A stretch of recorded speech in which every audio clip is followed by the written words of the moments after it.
Hola, soy Armando Euseda, profesor de física de la Universidad Nacional Autónoma de Honduras. En este video vamos a estudiar el problema de las dos esferas de mecánica clásica. En la solución que aquí se presenta se utiliza únicamente las leyes de Newton. El problema que vamos a estudiar es el siguiente. Tenemos una esfera grande, perfectamente uniforme, de radio B minúscula, está fija en un plano horizontal, digamos una mesa, y encima de ella colocamos otra esfera de menor radio A minúscula. El sistema está en un campo gravitacional uniforme, por ejemplo la superficie de la Tierra. Ese campo lo mostramos en la figura de color verde. Las esferas son de color gris. La esfera menor comienza a moverse hacia la derecha sin despegarse de la esfera mayor. Con esta información debemos encontrar varias cosas. Primero, el punto en el cual la esfera pequeña se separa de la superficie. Segundo, el punto en el que la esfera pequeña toca la superficie de la mesa. Tercero, la velocidad con la cual la esfera pequeña toca la mesa. Y finalmente, cuarto, explicar por qué este es un caso de ligadura no holonómica. Iniciemos el análisis seleccionando un sistema de coordenadas cartesianas XY, en el cual indicamos, por ejemplo, que el campo gravitacional tiene una dirección determinada. Luego colocamos la esfera de radio B e identificamos su centro como O'. Esta esfera permanece fija con respecto al origen del sistema cartesiano.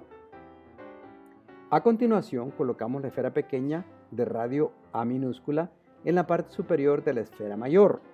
Identificamos este punto con la letra A mayúscula. B es el radio de la esfera mayor.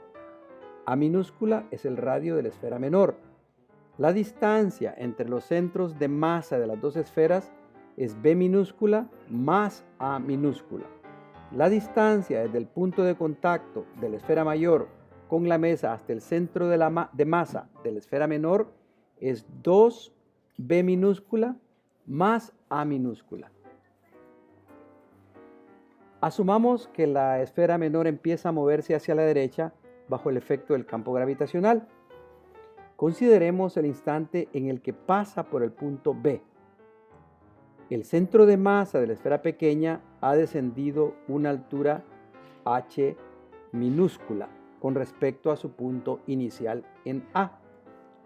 La línea recta marcada con color verde en la figura es la línea que une los centros de masa de las dos esferas, y esa línea recta forma un ángulo θ con el eje vertical Y. La altura h minúscula que se indica en la figura muestra que el centro de masa de la esfera menor ha descendido y es fácil de calcular. La altura inicial es 2 veces el radio de la esfera mayor más el radio de la esfera menor. La nueva altura es B más la suma de los dos radios, B más A, por el coseno del ángulo θ, multiplicado desde luego por A más B para hallar esa altura. Luego, si la altura inicial le restamos la altura final, obtenemos h. Mientras las dos esferas permanecen en contacto, se ejerce una fuerza, o bien existe una fuerza centrípeta cuya aceleración es dada por m por g por coseno de θ. M es la masa de la esferita menor, g es la gravedad y θ es el ángulo que forma la línea verde de la figura con el eje vertical. El centro de masa de la esfera menor describe un movimiento circular con una velocidad tangencial que en la figura indicamos con la letra V minúscula y que está marcada con color rojo. En resumen, la figura muestra la situación que se presenta mientras las dos esferas están en contacto, hasta el momento en el cual la esfera menor se separa de la esfera de mayor radio.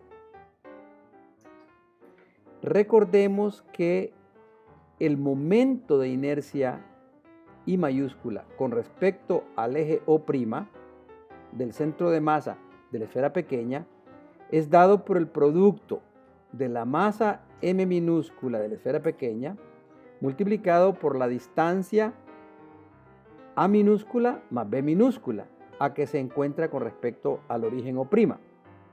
Por otro lado, la energía cinética rotacional es igual a 1/2 del momento de inercia multiplicado por el cuadrado de la velocidad angular.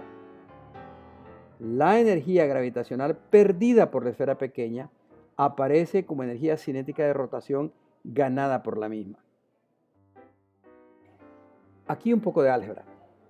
Con esta información es fácil encontrar el ángulo θ sub L o θ crítico en el cual las dos esferas se separan.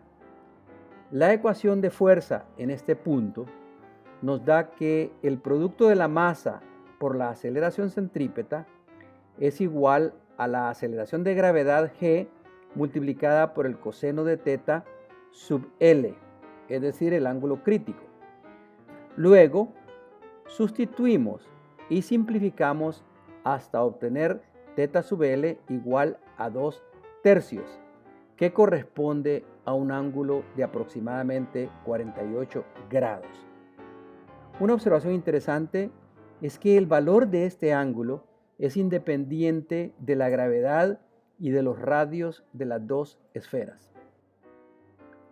Ahora consideremos la velocidad inicial que tiene el centro de masa de la esfera pequeña en el instante en que inicia la trayectoria parabólica, es decir, en el momento en que se separan las esferas. Esta trayectoria parabólica que sigue la esfera menor una vez que se separa de la esfera de radio mayor B.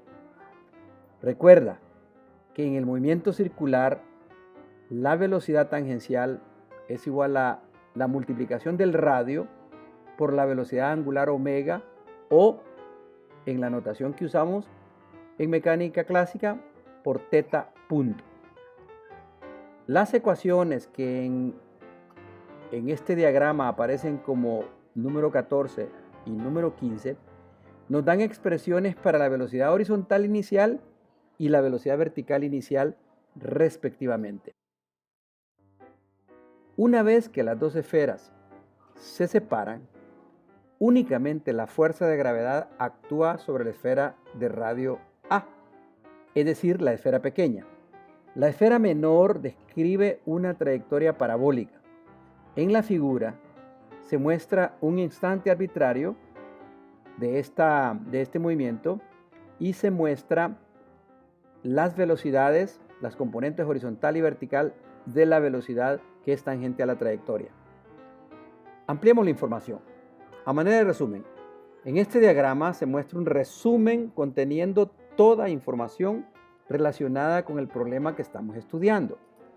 La esfera más pequeña toca el nivel del suelo en el punto que en el diagrama se marca como C mayúscula.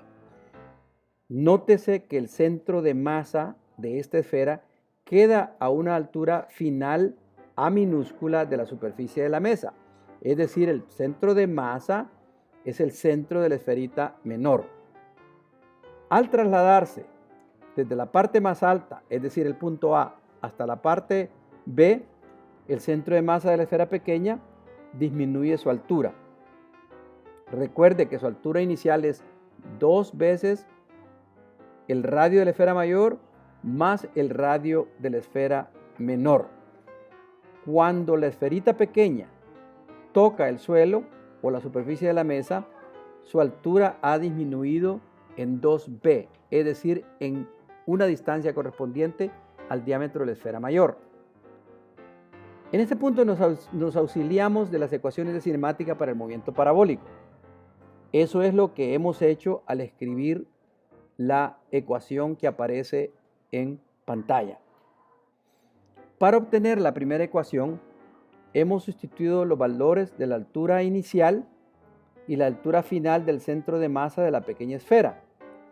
Luego, en la segunda ecuación, hemos encontrado los dos valores del tiempo de vuelo t sub 0.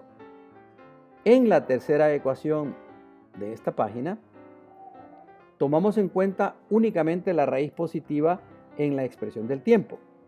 Y, finalmente, En la última ecuación consideramos el movimiento del centro de masa de la esfera menor a lo largo del eje X. Obtenemos la última ecuación.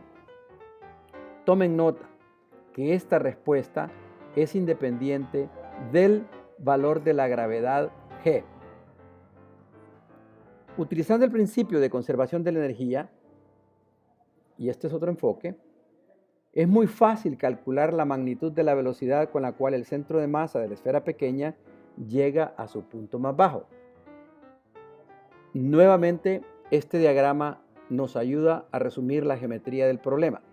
Si nos regresamos a la diapositiva anterior, vamos a ver que podemos definir la energía cinética inicial, la energía cinética final, el cambio de energía cinética como energía cinética final menos energía cinética inicial igual a 1/2 de la masa por la velocidad final al cuadrado, y luego miramos los cambios en energía gravitacional. La energía gravitacional inicial va a ser igual a la masa de la esfera menor por la gravedad por la suma de el diámetro de la esfera mayor, que es 2b, más el radio de la esfera menor, que es a. Hay un cambio en esta energía potencial gravitacional que es igual a menos mg veces 2b.